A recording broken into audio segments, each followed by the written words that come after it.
Hello my beautiful viewers, thanks for joining me. This is my another new watercolor painting and I have finished it today. Well, today I am going to talk about watercolor negative painting and hope you will like it. Do you know what negative painting is in watercolor? This is where you nod your head and say, yup, sure thing. Actually, I was pretty confused about this topic. I had heard about negative painting several times, but I was not really sure what was involved. I was curious to learn more, so I delved into a stack of watercolor books, websites, and art references to get a better understanding of this rather puzzling topic. Well, I will tell you everything I found out and how you can use negative painting for yourself in your watercolor composition. Negative painting sounds like a complicated concept, but once you understand the basics, it's actually quite straightforward.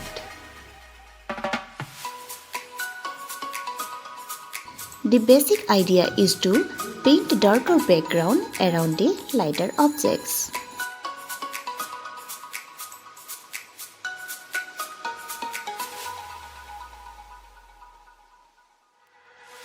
When you apply a negative painting technique, you will need to control the relative values of the negative space for the background and the positive space for the subject. But before this, what is our subject and object in our painting? Well, if you are completely beginner, I will tell you. We paint a model, so this is a sentence. Here, we subject paint verb and a model object. But in painting, the model is the subject, the canvas is the object, painting is the verb. And the artist then? Yes, the artist is the instrument, just like a brush. So, the subject is the thing that you are painting, a tree, a mountain. The medium is that which you use to paint the subject. In negative painting, you do not paint the subject itself, at least not directly. You can see I'm not doing anything right now for this painting. I'm just adding very light color for my subject.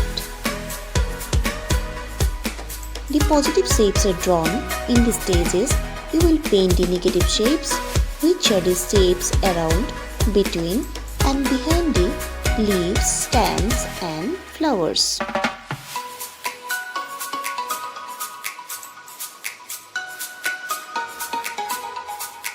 Now, I'm taking my rigger brush and round brush.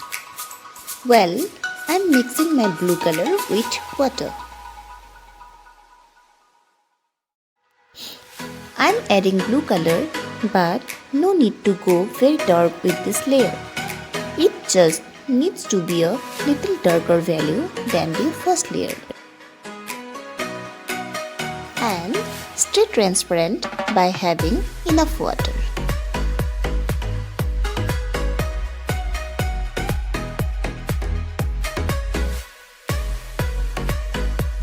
Here, I am working with rigger brush for small detailing of flower petals. The rigger brush has much longer hair than other types of brush and is used for painting straight lines in oil, acrylic and watercolor.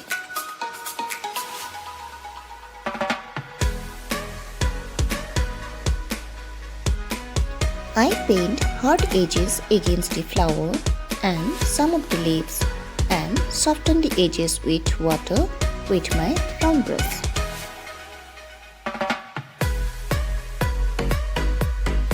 Here I am doing very light coat of purple color. The values of your watercolor painting may seem too light right now, but don't worry, it will become more vibrant with each new layer. Now I am mixing two new colors using the lemon yellow and chrome yellow.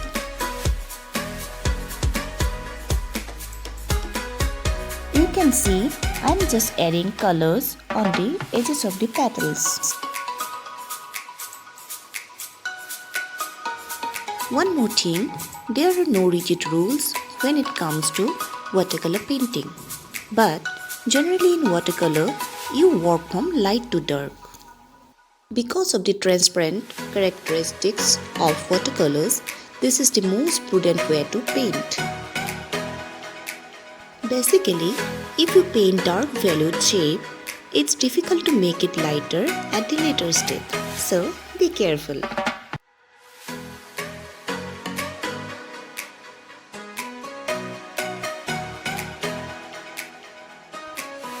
Remember to paint only the negative shapes around the flowers and birds. That's how you achieve the feeling of depth.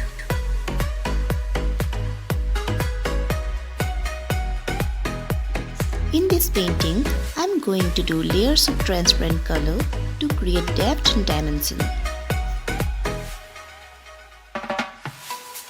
I will add one layer of flowers and branches behind another layer.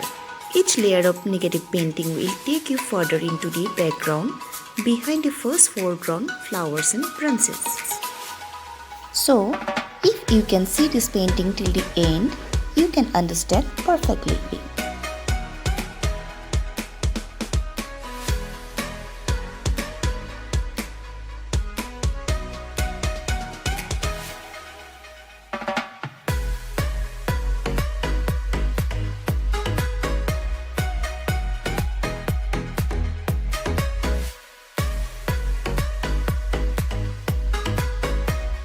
In this stage, I am taking my round brush and I paint the darkest darks and smallest shapes. While paint is still wet, I drop a small amount of green to the yellow mixer to liven it up. Now I am working with light brown color for the basket. Well, I want to tell you once again for my first steps in this painting.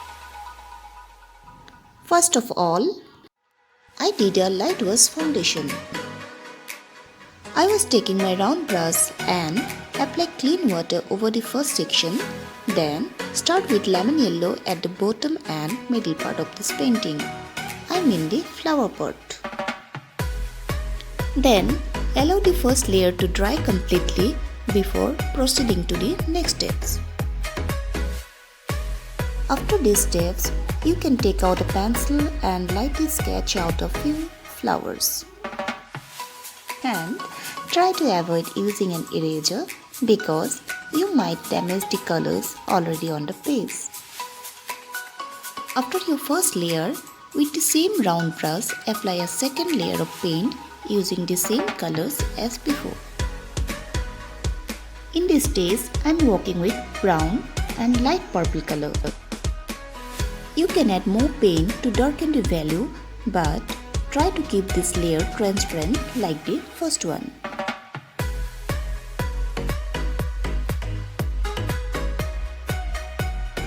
Like in the first step, wait for this layer to completely dry before moving on to the next.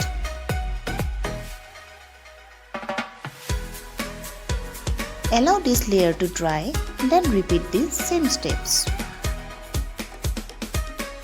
On the final stage, paint the darkest darks and work on the remaining details such as flower petals and centers.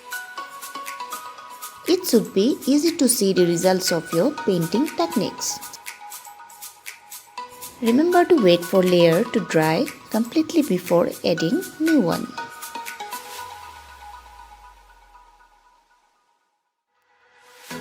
As you can see, the main subject of the painting has barely any color at all.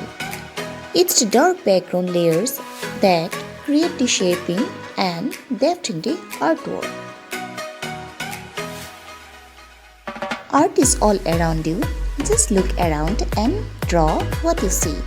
I hope you will like this video, and I'll mention everything about this material on my description box.